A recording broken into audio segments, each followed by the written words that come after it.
In this video, I'm going to help you figure out if what you want to sell is something that people actually want to buy before you waste months and years building something without getting any sales. So many founders spend so much time building something, perfecting every single detail. They might even launch it only to then get absolutely no sales. And it sucks because it makes you feel like you're incapable of building something that's successful. It makes you doubt yourself. It makes you reconsider your life choices. It's completely unnecessary because the truth is that you just skipped this one step and it's validation, otherwise known as product market fit. And this is exactly what I'm going to show you in this video. I'm going to show you how to find a problem that is worth solving, how to build a solution that will not waste your time, and how to make money out of it completely for free. Business isn't about being creative, passionate, or original. Business is literally problem solving. When there's a problem, there's a solution. If there's no solution, there's no problem, but there might be a preference. But people don't pay for preference. People pay for problems that genuinely hurt them. And most founders get stuck because they end up building something that they want to build, but not what people are looking to buy. And it's very normal. As a founder, you always want to do something that you're interested in, that you're genuinely passionate about. But ultimately speaking, 1 plus 1 equals 2. If there is no other 1, then there's not going to be a 2. So you have to find a problem that people are looking to fix. So by the end of this video, you're going to know exactly what market to serve, what problem to solve, and if people are genuinely willing to pay you money to fix it. Let's get into it. So the very first thing that you should start with, and I know it might sound pretty obvious, is by asking yourself, what problem am I solving? I personally skipped this question so many times. I started random side hustles. Nothing ever ended up sticking or working because A, I didn't really care enough about it, and B, there was no proof that there's any demand for all the supply that I'm providing. I even went all out. I bought the domain, I started a website, I started working on the visuals, I found a product. Nothing ever worked. And I'm not saying that it doesn't work.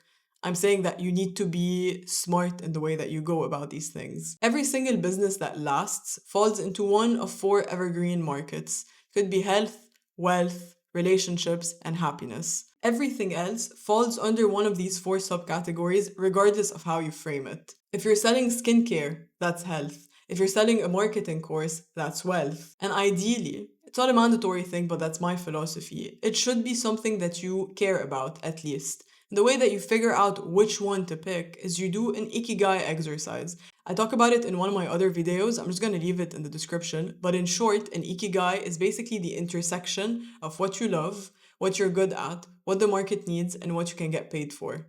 So if you find the overlap between these 4 markets and your interests, you're already off to a good start. Once you've picked your market, the next step is finding a problem worth solving. Not every problem is worth solving. Some are annoying but tolerable.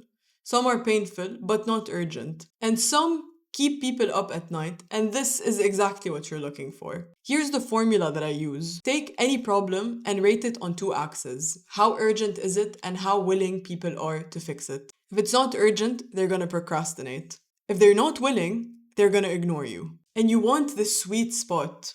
High willingness, high urgency.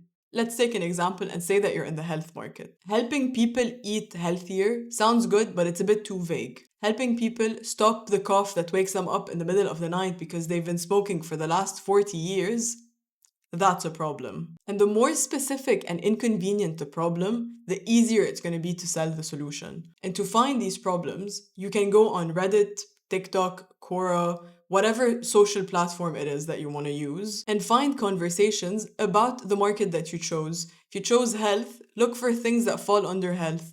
Eating, working out, skincare, you name it. There's a massive list. And don't just look at what people are posting, look at their comments, because the comments are where the debates and the conversations are actually happening. And the next step after you've figured out a potential problem is figuring out who has this problem.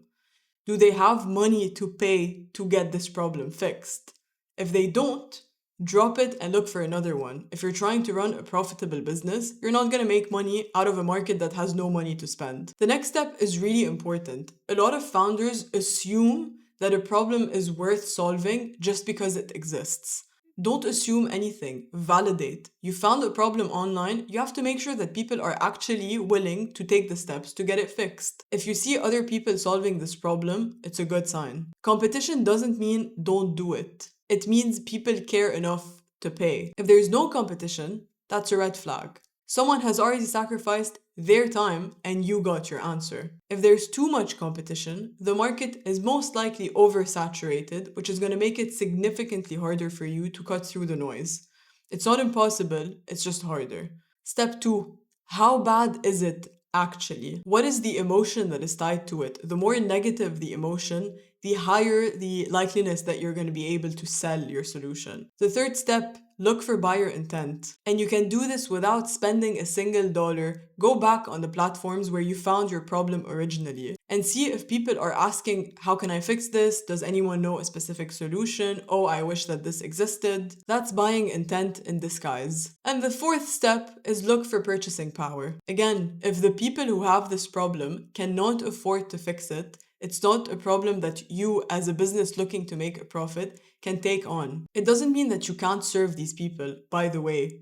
Don't discard them because they're still part of the demographics that have this problem. But maybe they're not going to purchase from you right away. So keep them in your CRM, keep them in your database, and nurture them. You never know when they'd be interested or when they'd want to buy from you. And once you've validated the problem, the next step is figuring out how you're going to fix said problem. You don't need a fancy product or a $50,000 solution. I know this might sound extremely obvious, but you just need a solution that actually works and creates some kind of transformation for your clients. There are two very simple ways of doing this. Go back to all the research that you did previously and make a list of their complaints and their frustrations. On top of that, make a list of all the excuses they have to not fix that problem themselves. The second thing is look at your competitors. What's working, what's not working. Take what's working and do it better, and take what's not working and fill the gaps. Every excuse someone gives you to not fix their problem is going to be a feature that you can add to your offer, making it that much more valuable. The solutions should be high impact for your client, high value, and low cost for you. It also lets you gather feedback for free, which is then going to be translated into social proof to bring in more people, so it's a win-win for everyone. And if you're not sure how to position yourself, ask, why would anyone buy from me and not them? If you can't answer that, it means that your product either isn't differentiated enough or you still haven't found the best way to talk about it. The next step is getting people to buy from you and to know that you exist. The simplest and fastest way to do it would be to start posting content about the problem and about how you would want to solve it. I know that a lot of people don't want to hear it, and I know that content can be very intimidating, but it is factually the fastest and cheapest way of putting yourself out there. If people comment, they ask questions, they DM you, you know that there's interest in your specific solution. If you get ignored and if no one's looking at you, you either positioned yourself incorrectly or you have to pivot. And don't forget to set up a very simple landing page or a form that people can fill out. If they're willing to give you their contact info just to stay in the loop, or if they follow you, you know that there is an interest there. It's only at this point that you actually start building something. In the content that you post, there's going to be feedback. You're going to get questions, people are going to want to know more.